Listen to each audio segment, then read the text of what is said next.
Department of Industrial Engineering at Universitas Sumatera Utara was officially opened on June 10, 1965, with technology and scientific management for the core curriculum.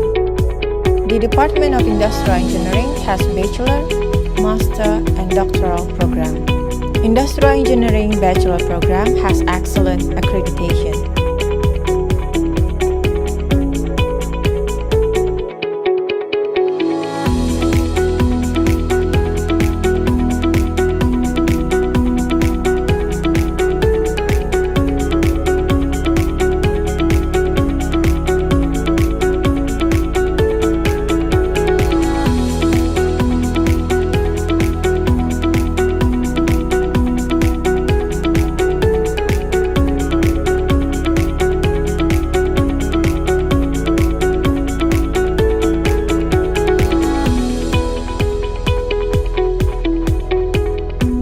Industrial Engineering Master and Doctoral Program have earned very well accreditation.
Assalamualaikum warahmatullahi wabarakatuh.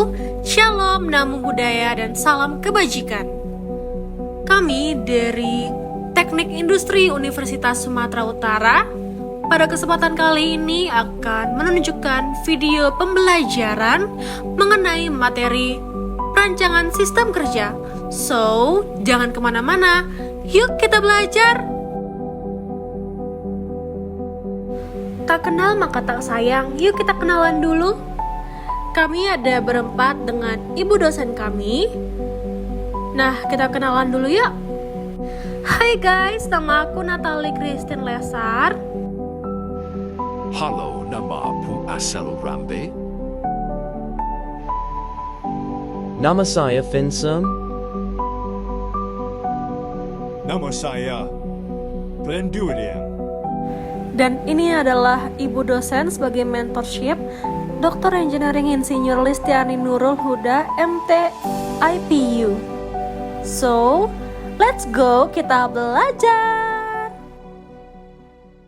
Welcome to the world of work system design, the industrial engineer's toolkit for optimizing complex processes. Its core objectives are to boost productivity, enhance efficiency, and streamline operations for maximum output. We use tools like operation process charts, flow process charts, and left-right-hand charts to map and analyze every task. Work measurement quantifies this with cycle time, normal time, and standard time calculations, accounting for worker fatigue and delays. The learning curve principle shows how worker efficiency improves over time, reducing effort and increasing output. Finally, we design fair wage systems, including daily, piece rate, and performance-based models to motivate workers. In summary, work system design is the key to unlocking efficiency, productivity, and quality in any industrial setting. Perancangan sistem kerja adalah suatu ilmu yang mempelajari cara merancang, memperbaiki, dan mengembangkan sistem kerja agar pekerjaan dapat dilakukan secara efektif, efisien, aman, nyaman, dan produktif. Adapun tujuannya yakni pertama, meningkatkan produktivitas kerja, kedua, mengurangi pemborosan waktu dan tenaga, ketiga, meminimalkan gerakan yang tidak diperlukan, keempat, menurunkan tingkat kelelahan pekerja, kelima, meningkatkan kualitas produk atau jasa. Selanjutnya masuk ke ruang lingkup perancangan sistem kerja. Yang pertama ada studi metode kerja atau method study, di mana merupakan teknik untuk menganalisis dan memperbaiki cara kerja agar diperoleh metode yang efektif dan efisien, yang fokus utamanya menghilangkan gerakan yang tidak perlu, mengurangi waktu proses, dan meningkatkan produktivitas. Materi yang termasuk dalam studi metode kerja, yang pertama, peta proses operasi atau OPC, yang menunjukkan urutan operasi dan inspeksi dalam proses produksi. Yang kedua, peta aliran proses atau FPC, mencatat aktivitas operasi, transportasi, inspeksi, menunggu, dan penyimpanan. Yang ketiga, ada peta tangan kanan dan tangan kiri atau PTKTK, yakni menganalisis gerakan kedua tangan operator. Yang keempat, ada peta pekerja dan mesin, menunjukkan hubungan aktivitas operator dengan mesin. Yang kelima, ada peta regu kerja atau gang process chart, digunakan untuk menganalisis kerja beberapa operator secara bersamaan. Next, diagram alir, menunjukkan perpindahan material atau pekerja dalam area kerja. Next, prinsip ekonomi gerakan, analisis gerakan kerja agar lebih efisien. Terakhir, analisis terbalik, penguraian gerakan dasar kerja seperti mencari, memegang, memindahkan, dan melepaskan objek. Next, ada pengukuran kerja atau work measurement, yakni bertujuan menentukan waktu standar yang diperlukan untuk menyelesaikan suatu pekerjaan oleh pekerja yang terlatih dengan metode kerja tertentu. Materi yang termasuk dalam pengukuran kerja, yang pertama ada stopwatch time study, pengukuran waktu menggunakan stopwatch. Dua, performance rating, penilaian kecepatan dan kemampuan operator. Ketiga, allowance, penentuan kelonggaran untuk kelelahan, kebutuhan pribadi, dan hambatan kerja. Keempat, ada waktu siklus atau cycle time. Kelima, ada waktu normal atau normal time. Keenam, ada waktu baku standard time. Ketujuh, ada work sampling, pengukuran kerja berdasarkan pengamatan acak. Selanjutnya ada predetermined motion time system atau PMTS, contoh MTM dan MOS. Terakhir, learning curve, yakni hubungan antara pengalaman kerja dan waktu penyelesaian pekerjaan. Selanjutnya ada materi ergonomi yang mempelajari bagaimana menyesuaikan pekerjaan, alat, dan lingkungan kerja dengan kemampuan manusia untuk meningkatkan kenyamanan, kesehatan, dan produktivitas. Nah, materi yang termasuk dalam ergonomi, yang pertama ada antropometri, pengukuran dimensi tubuh manusia. Yang kedua, biomekanika, analisis gerakan tubuh dan gaya yang bekerja pada tubuh. Yang ketiga, ada fisiologi kerja, yakni analisis beban kerja fisik dan konsumsi energi. Yang keempat, ada beban kerja mental, yakni pengukuran tingkat stres dan tuntutan mental. Yang selanjutnya ada postur kerja, di mana menganalisis posisi tubuh saat bekerja. Yang selanjutnya ada lingkungan kerja fisik, ada pencahayaan, kemisingan, getaran, temperatur, kelembapan. Last but not least, ada ergonomi kognitif, di mana ini adalah interaksi manusia dengan sistem dan informasi. Nah, oke guys, jadi setelah mempelajari konsep ergonomi dalam perancangan sistem kerja nih, berikut akan ditampilkan sebuah studi kasus pada proses pembuatan seblak. Nah, video ini tuh menunjukkan bagaimana kondisi kerja yang kurang ergonomis seperti meja kerja yang tidak sesuai, tata letak bahan yang kurang baik, serta gerakan kerja yang tidak efisien dapat mempengaruhi produktivitas dan kenyamanan operator. Nah, melalui studi kasus ini kita dapat melihat pentingnya penerapan prinsip ergonomi dan perbaikan metode kerja untuk menciptakan sistem kerja yang lebih efektif, efisien, dan nyaman.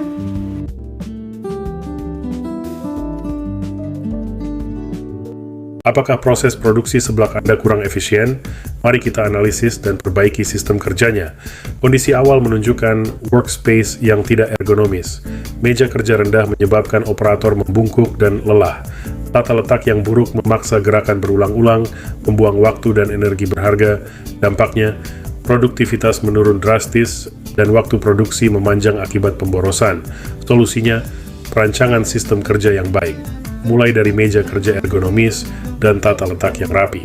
Setiap bahan dan peralatan ditempatkan secara strategis, mengikuti alur proses memasak. Perbandingan mencolok dari berantakan dan melelahkan menjadi rapi, efisien, dan menyenangkan. Hasilnya luar biasa. Efisiensi meningkat drastis. Waktu dan gerakan tidak perlu berkurang signifikan. Perancangan sistem kerja meningkatkan produktivitas, efisiensi, keselamatan, dan kenyamanan kerja. Ingat, metode kerja yang tepat ditambah fasilitas ergonomis adalah kunci produktivitas optimal.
Pada slide ini, ditampilkan peta tangan kiri dan tangan kanan untuk proses pembuatan seblak di wak acan. Peta ini digunakan untuk menganalisis aktivitas kedua tangan selama proses kerja, sehingga dapat diketahui tingkat efisiensi pekerjaan.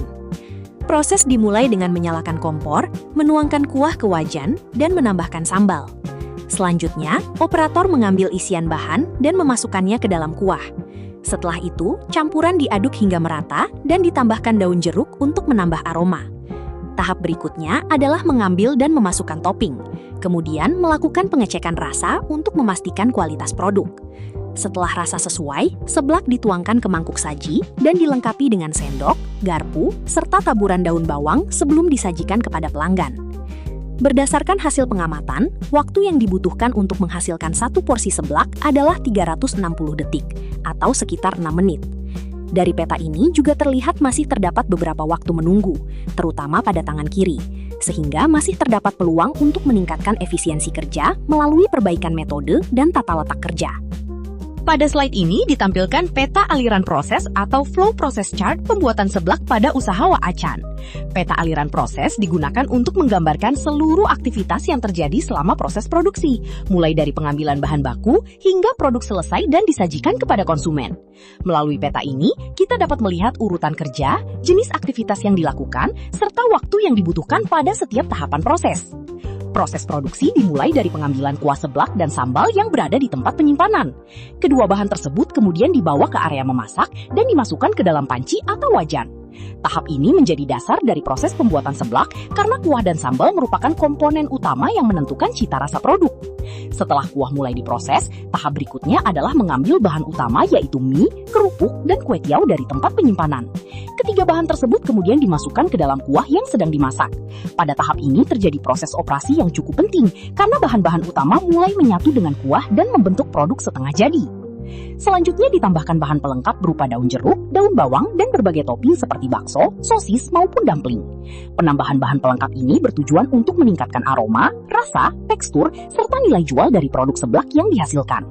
Setelah seluruh bahan tercampur, proses pemasakan dilanjutkan hingga semua bahan matang secara merata. Setelah proses memasak selesai, dilakukan tahap inspeksi atau pemeriksaan kualitas. Pada tahap ini diperiksa kematangan bahan, kekentalan kuah, serta kesesuaian rasa agar produk yang dihasilkan memenuhi standar yang diinginkan. Inspeksi merupakan tahapan penting karena berpengaruh langsung terhadap kepuasan konsumen dan kualitas produk yang disajikan. Apabila hasil inspeksi menunjukkan bahwa produk sudah sesuai, maka seblak siap dipindahkan ke wadah saji dan disajikan kepada konsumen. Tahap ini menjadi akhir dari keseluruhan proses produksi yang telah digambarkan dalam peta aliran proses. Berdasarkan hasil analisis pada diagram, terdapat total 22 aktivitas yang terdiri dari 9 aktivitas transportasi, 5 aktivitas operasi dan inspeksi, serta 8 aktivitas penyimpanan. Total waktu yang dibutuhkan untuk menyelesaikan seluruh proses produksi adalah sekitar 300 detik atau 5 menit untuk satu porsi seblak.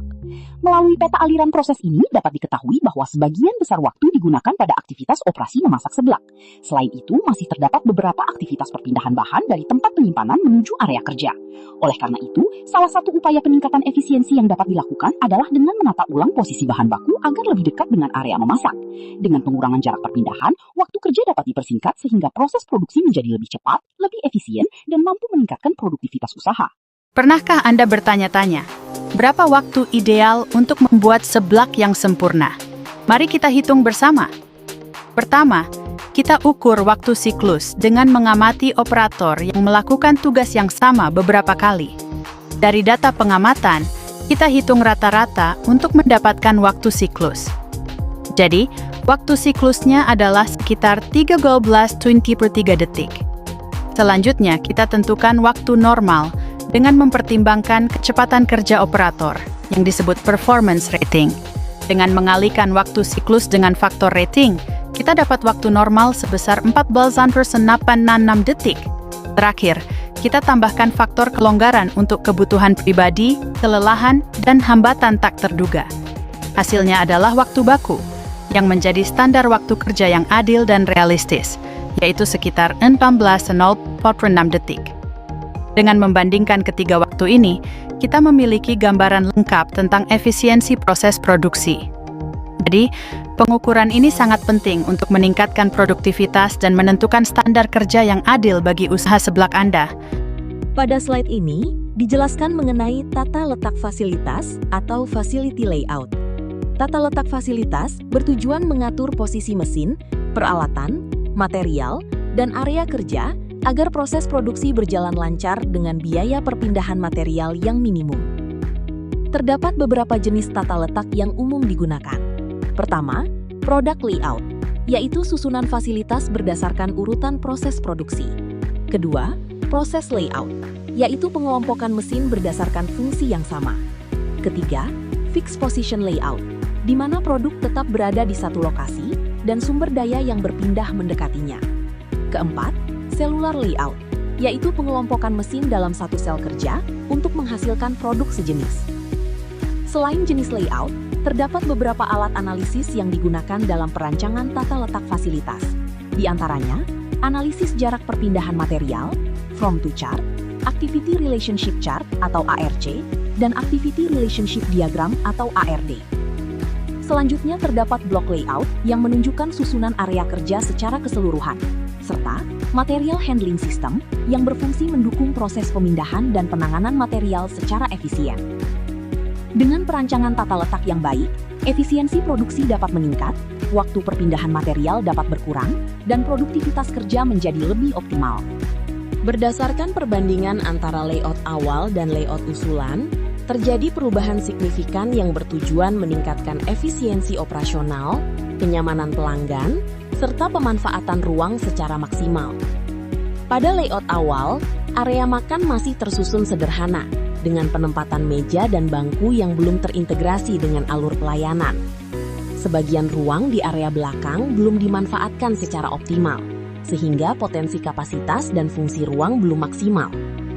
Selain itu, belum terdapat pemisahan yang jelas antara area produksi dan area pelanggan, yang dapat menyebabkan pergerakan karyawan dan pelanggan saling bersinggungan. Pada layout usulan, ruang belakang dikembangkan menjadi area prep kitchen, yang berfungsi sebagai pusat persiapan bahan baku dan aktivitas produksi. Penempatan dapur di bagian belakang membuat proses kerja menjadi lebih terorganisir, serta menjaga kebersihan dan kenyamanan area makan. Di bagian tengah ditambahkan cooking pass-through sebagai penghubung antara dapur dan area pelayanan, sehingga makanan dapat disajikan lebih cepat dan efisien. Area depan kemudian difungsikan sebagai service and service hub yang mencakup kasir, area pelayanan, serta titik koordinasi operasional, sehingga pelanggan langsung mendapatkan arah pelayanan sejak memasuki restoran. Area makan pelanggan atau guest sitting ditata lebih rapi, dengan jarak antar meja yang lebih ergonomis untuk menciptakan sirkulasi yang nyaman bagi pelanggan maupun pelayan. Penggunaan konsep ruang yang lebih terbuka dan modern juga memberikan kesan luas, terang, serta meningkatkan daya tarik visual restoran. Secara keseluruhan, perubahan layout ini menghasilkan alur kerja yang lebih efisien, mempercepat proses pelayanan, meningkatkan kenyamanan pelanggan, memaksimalkan penggunaan ruang yang tersedia, serta mendukung terciptanya citra rumah makan seblak yang lebih profesional, modern, dan siap melayani pelanggan dalam jumlah yang lebih besar. Nah, tidak terasa ya, materi pembelajaran kali ini sudah berakhir. Kiranya pembelajaran pada video kali ini bisa menjadi manfaat dan kita semakin mengerti apa pentingnya perancangan sistem kerja. So, jangan lupa like and subscribe supaya kamu tidak ketinggalan materi-materi yang selanjutnya. Sekian, terima kasih. Mohon maaf jika ada kesalahan kata ataupun perilaku yang ada pada video ini. Terima kasih banyak. Salam sehat. Sampai jumpa di video pembelajaran selanjutnya. Bye.